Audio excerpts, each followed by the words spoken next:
ॐ शुक्लाम्बरधरं विष्णुं शशिवर्णं चतुर्भुजं प्रसन्नवदनं ध्यायेत् सर्वविघ्नोपशान्तये। यस्य द्विरदवक्त्राद्याः पारिषद्याः परश्शतं विघ्नं निघ्नन्ति सततं विश्वक्सेनं तमाश्रये। व्यासं वसिष्ठनप्तारं शक्तेः पौत्रमकल्मषं पराशरात्मजं वन्दे शुकतातं तपोनिधिं। व्यासाय विष्णुरूपाय व्यासरूपाय विष्णवे नमो वै ब्रह्मनिधये वासिष्ठाय नमो नमः। अविकाराय शुद्धाय नित्याय परमात्मने सदैकरूपरूपाय विष्णवे सर्वजिष्णवे।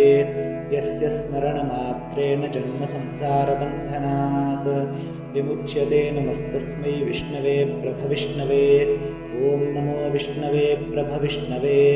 श्रीवैशम्पायन उवाच श्रुत्वा धर्मानशेषेण पावनानि च सर्वशः युधिष्ठिरश्चान्तनवं पुनरेवाभ्यभाषत। श्रीयुधिष्ठिर उवाच किमेकं दैवतं लोके किं वाप्येकं परायणं स्तुवन्तः कङ्कमर्चन्तः प्राप्नुयुर्वानवाः शुभं। को धर्मः सर्वधर्माणां भवतः परमो मतः किं जपन्मुच्यते जन्तुर्जन्मसंसारबन्धनात्। श्रीभीष्म उवाच जगत्प्रभुं देवदेवमनन्तं पुरुषोत्तमं स्तुवन्नाम सहस्रेण पुरुषः सततोत्थितः। तमेव चार्चयन् नित्यं भक्त्या पुरुषमव्ययं ध्यायन् स्तुवन् नमस्यंश्च यजमानस्तमेव च। अनादिनिधनं विष्णुं सर्वलोकमहेश्वरं लोकाध्यक्षं स्तुवन् नित्यं सर्वदुःखातिको भवेत्। ब्रह्मण्यं सर्वधर्मण्यं लोकानां कीर्तिवर्धनं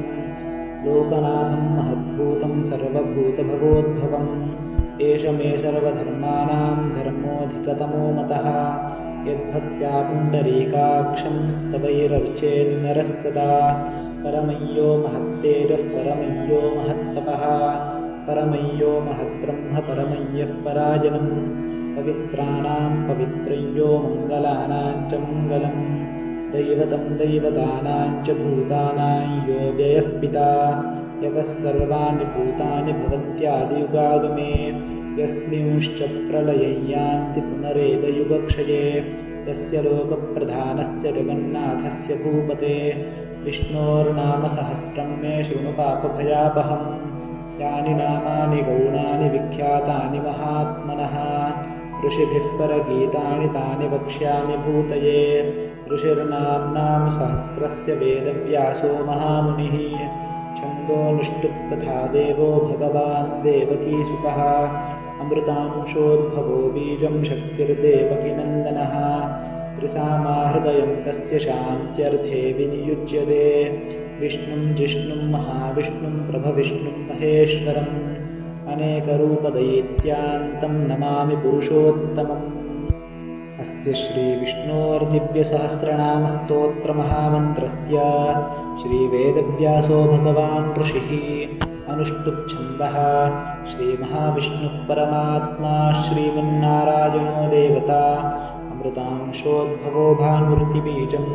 देवकीनन्दनः सृष्टेति शक्तिः उद्भवः क्षोभनो देव इति परमो मन्त्रः।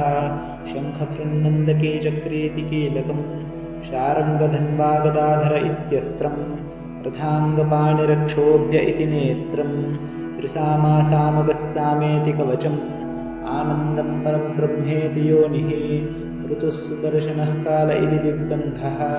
श्रीविश्वरूप इति ध्यानं श्रीमहाविष्णुप्रीत्यर्थे सहस्रनामजपे विनियोगः। ध्यानं क्षीरोदन्वत्प्रदेशे शुचिमणिविलसत्सैकते मौक्तिकानां मालाक्लुप्तासनस्थस्फटिकमणिनिभैर्मौक्तिकैर्मण्डिताङ्गः शुभ्रैरभ्रैरदभ्रैरुपरि विरचितैर्मुक्तपीयूषवर्षैः आनन्दीनः पुनीयानरिनलिनगदा शङ्खपाणिरमुकुन्दः। भूः पादौ यस्य नाभिर्व्यदसुरविलश्चन्द्रसूर्यौ च नेत्रे कर्णावाशाशिरोद्यौर्मुखमपि दहनो यस्य वास्तेयमद्धिः अन्तस्थं यस्य विश्वं सुरनरखगो भोगिगन्धर्वदैत्यैः चित्रं रम्यतेदं त्रिभुवनवपुषं विष्णुमीशं नमामि शान्ताकारं भुजगशयनं पद्मनाभं सुरेशं विश्वाधारं गगनसदृशं मेघवर्णं शुभाङ्गं लक्ष्मीकान्तं कमलनयनं योगिभिर्ध्यानगम्यं वन्दे विष्णुं भवभयहरं सर्वलोकैकनाथं मेघश्यामं पीतकौशेयवासं श्रीवत्साङ्गं कौस्तुभोद्भासिताङ्गं पुण्योपेतं पुण्डरीकायताक्षं विष्णुं वन्दे सर्वलोकैकनाथं नमः समस्तभूतानामादिभूताय भूभृते अनेकरूपरूपाय विष्णवे प्रभविष्णवे सशङ्खचक्रं सकिरीटकुण्डलं सपीतवस्त्रं सरसीरुहेक्षणं सहारवक्षस्थलशोभिकौस्तुभं नमामि विष्णुं शिरसा चतुर्भुजं छायायां पारिजातस्य हेमसिंहासनोपरि आसीनमम्बुदश्याममायताक्षमलङ्कृतं चन्द्राननं चतुर्बाहुं श्रीवत्साङ्कितवक्षसं रुक्मिणी सत्यभामाभ्यां सहितं कृष्णमाश्रये। ॐ विश्वं विष्णुरवशत्कारो भूतभव्यभवत्प्रभुः भूतकृद्भूतभृद्भावो भूतात्मा भूतभावनः भूतात्मा परमात्मा च भूतानां परमागतिः अव्ययः पुरुषः साक्षी क्षेत्रज्ञोऽक्षर एव च योगो योगविदान्नेता प्रधानपुरुषेश्वरः नारसिंहवपुः श्रीमान् केशवः पुरुषोत्तमः सर्वशरवः शिवस्थाणुर्भूतादिर्निधिरव्ययः सम्भवो भावनो भर्ता प्रभवः प्रभुरीश्वरः स्वयंभूः शम्भुरादित्यः पुष्कराक्षो महास्वनः अनादिनिधनो धाता विधाता धातुरुत्तमः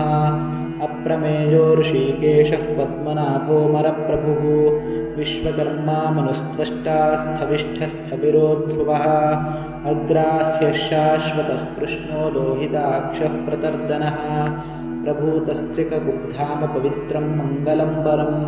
ईशानः प्राणदः प्राणो ज्येष्ठः श्रेष्ठः प्रजापतिः हिरण्यगर्भो भूगर्भो माधवो मधुसूदनः ईश्वरो विक्रमे धन्वी मेधावी विक्रमक्रमः अनुत्तमो दुराधर्षः कृतज्ञः कृतिरात्मवान् सुरेशः शरणं शर्म विश्वरेताः प्रजाभवः अहः संवत्सरो व्यालः प्रत्ययः सर्वदर्शनः अजः सर्वेश्वरः सिद्धः सिद्धिः सर्वादिरच्युतः वृषाकपिरमेयात्मा सर्वयोगविनिसृतः वसुरवसुमनः सत्यः समात्मा संमितः समः अमोघः पुण्डरीकाक्षो वृषकर्मा वृषाकृतिः रुद्रो बहुशिरा बभ्रुर्विश्वयोनिः शुचिश्रवाः अमृतः शाश्वतस्थाणुर्वरारोहो महातपाः सर्वगः सर्वविद्भानुर्विश्वक्सेनो जनार्दनः वेदो वेदविदं व्यम्बो वेदाङ्गो वेदवित्कविः लोकाध्यक्षः सुराध्यक्षो धर्माध्यक्षः कृताकृतः चतुरात्मा चतुर्विंहश्चतुर्दृशः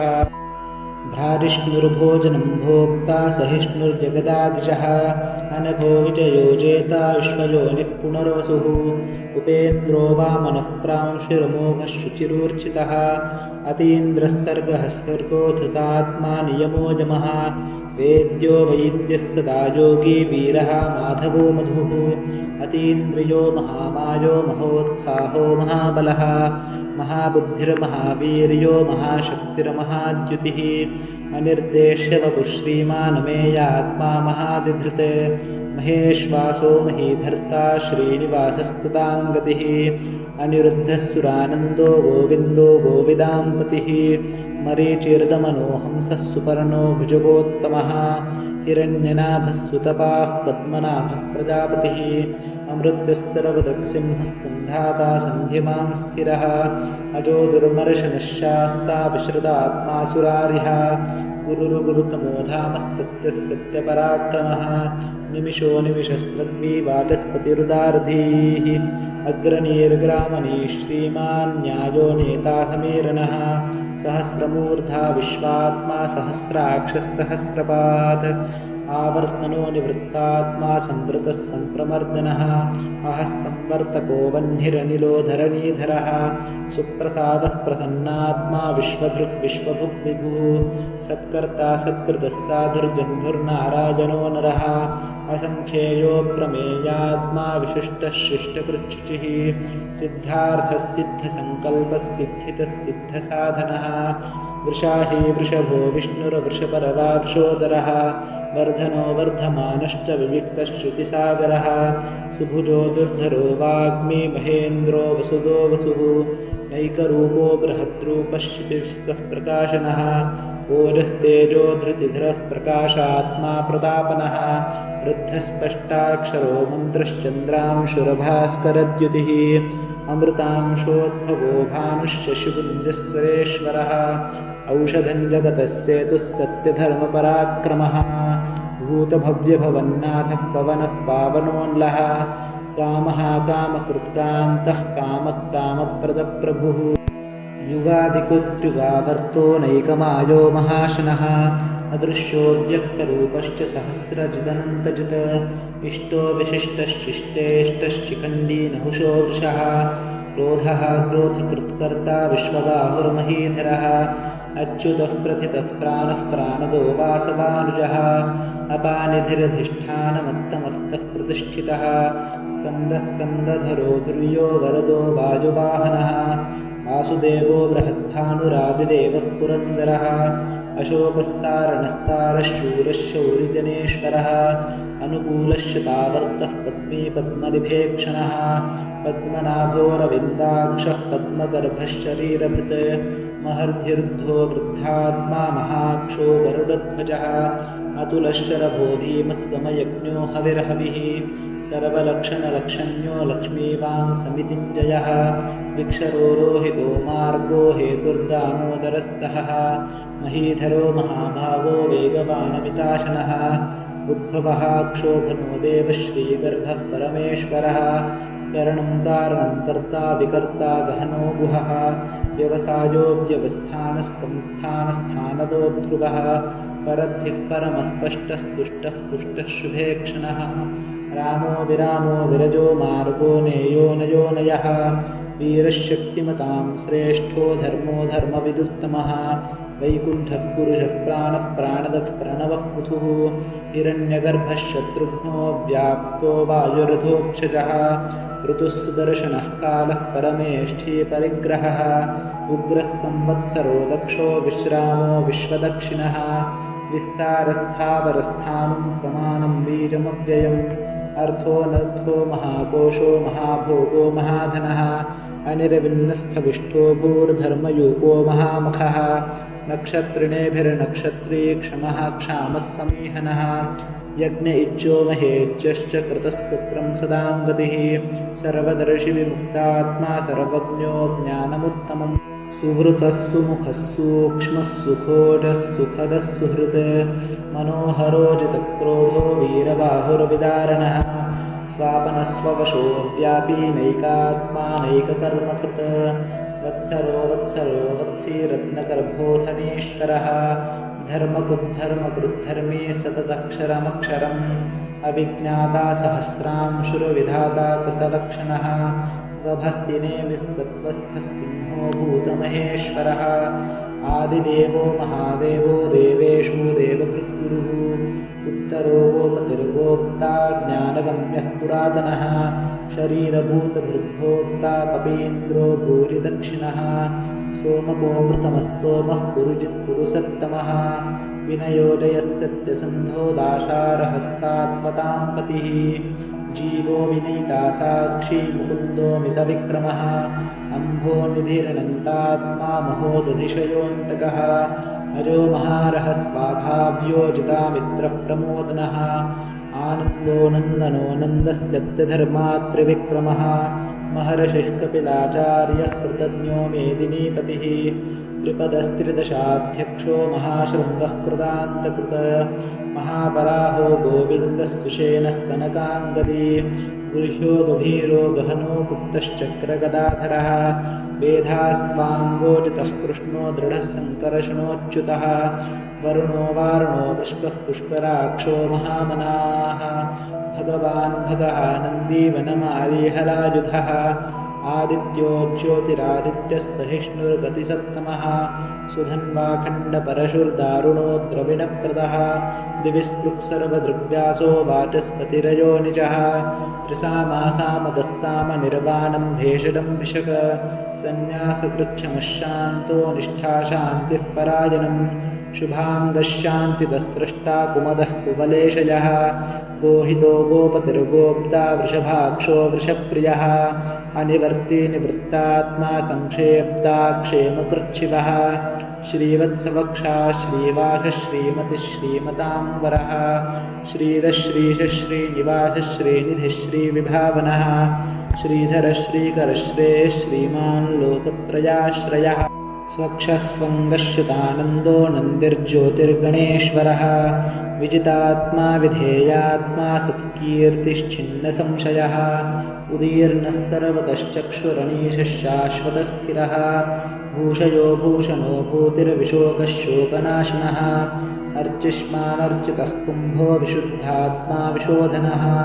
अनिरुद्धो प्रतिरतः प्रद्युम्नो मितविक्रमः कालनेमिनिः वीरः शौरिः शूरजनेश्वरः त्रिलोकात्मा त्रिलोकेशः केशवः केशिहा हरिः कामदेवः कामपालः कामीकान्तः कृतागमः अनिर्देशवपुर्विष्णुर्वीरो नन्दो धनञ्जयः ब्रह्मण्यो ब्रह्मकृद्ब्रह्मा ब्रह्म ब्रह्मविवर्धनः ब्रह्मविद्ब्राह्मणो ब्रह्मी ब्रह्मज्ञो ब्राह्मणप्रियः महाक्रमो महाकर्मा महातेजा महोरगः महाक्रतुर्महायज्वा महायज्ञो महाहविः स्तव्यस्तवप्रियस्तोत्रं स्तुतिस्तोतारणप्रियः पूर्णः पूरयिता पुण्यः पुण्यकीर्तिरनामयः मनोजमस्तीर्थकरो वसुरेता वसुप्रदः वसुप्रदो वासुदेवो वसुरवसुमनाहविः सत्कृतिः सत्कृतिः सत्ता सद्भूतिस्तत्परायणः शूरसेनो यदुश्रेष्ठः सन्निवासः सुयामुनः भूतावासो वासुदेवः सर्वासुनिलयो नलः दर्पः दर्पदो दृप्तो दुर्धरोधापराजितः विश्वमूर्तिर्महामूर्तिर्दीप्तमूर्तिरमूर्तिमान् अनेकमूर्तिरव्यक्तश्शतमूर्तिश्शताननः एकोनैकस्तवः यत्कत्पदमनुत्तमम् लोकबन्धुर्लोकनाथो माधवो भक्तवत्सलः सुवर्णवर्णो हेमाङ्गो वराङ्गश्चन्दनाङ्गदी वीरः विषमशून्यो कृताशीरशलश्चलः अमानीमानदो मान्यो लोकस्वामी त्रिलोकहृदये सुमेधामेधजो धन्यः सत्यमेधाधराधरः तेजो वृषोधृतिधरः सर्वशस्त्रभृताम्बरः प्रग्रहो निग्रहो व्यग्रो नैकशृङ्गो गदाग्रजः चतुर्मूर्तिश्चतुर्बाहुश्चतुर्व्यूहश्चतुर्गतिः चतुरात्मा चतुर्भावश्चतुर्वेदविदेकपात् समावर्तो निवृत्तात्मा दुर्जयो दुरतिक्रमः दुर्लभो दुर्गमो दुर्गो दुरावासो दुरारिः शुभाङ्गो लोकसारङ्गस्तुतन्तुस्तन्तुवर्धनः इन्द्रकर्मा महाकर्मा कृतकर्मा कृतागमः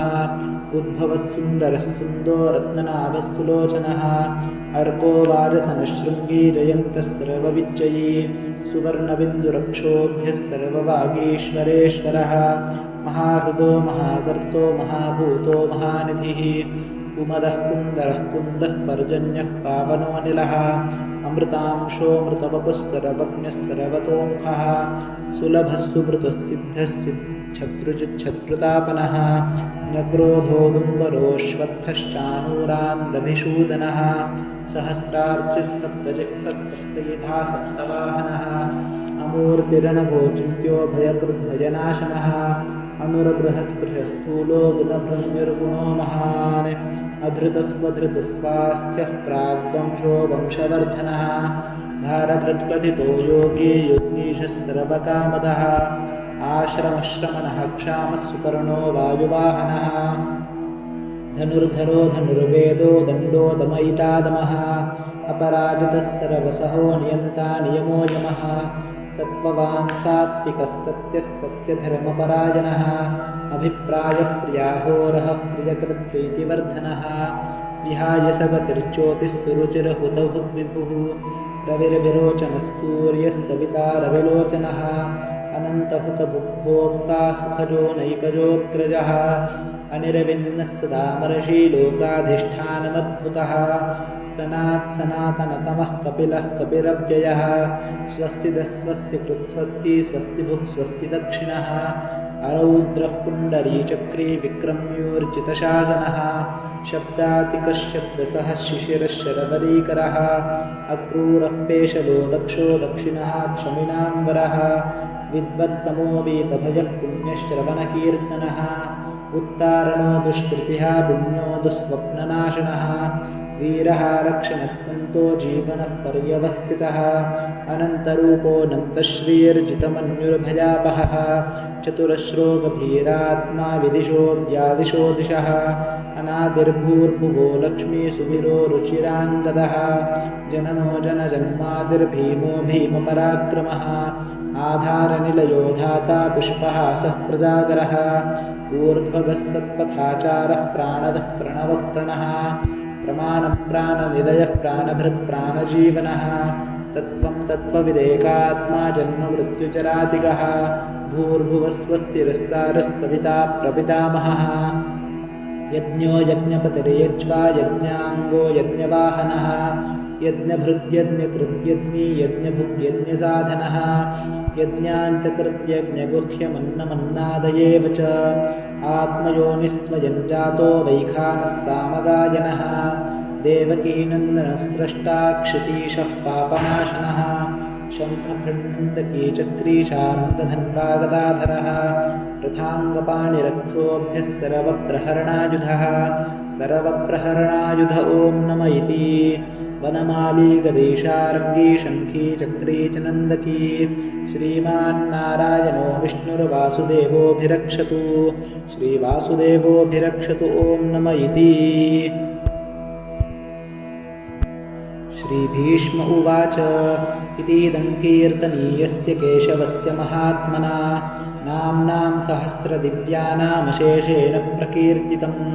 य इदं शृणुयान्नित्यं यश्चापि परिकीर्तयेत् नाशुभं प्राप्नुयात् किञ्चित् सौमित्रेण च मानवः वेदान्तको ब्राह्मणः स्यात् क्षत्रियो विजयी भवेत् वैश्यो धनसमृद्धः स्यात् शूद्रः सुखमवाप्नुयात्